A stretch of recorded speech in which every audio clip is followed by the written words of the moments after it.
খায়বারের দুর্গ ছিল ইহুদিদের একটি শক্ত ঘাঁটি। রাসূলুল্লাহ ঘোষণা করলেন, কাল আমি সেই ব্যক্তির হাতে পতাকা দিব যে আল্লাহ ও তার রাসূলকে ভালোবাসে এবং আল্লাহ ও তার রাসূলও তাকে ভালোবাসেন। পরদিন তিনি পতাকা দিলেন আলী ইবন আবি তালিব রাদিয়াল্লাহুকে। আলী রাদিয়াল্লাহু চোখে অসুস্থ ছিলেন, কিন্তু রাসূলুল্লাহ তার চোখে থুতু লাগিয়ে দোয়া করলেন এবং আল্লাহর কুদরতে সঙ্গে সঙ্গে তিনি আরোগ্য লাভ করলেন।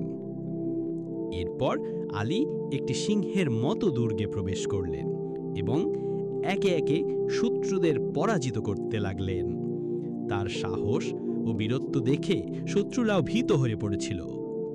অনেক বর্ণনায় আসে তিনি একটি বিশাল লোহার দরজা নিজ হাতে খুলে ফেলেছিলেন, যা কয়েকজন মিলে তুলতে পারেনি।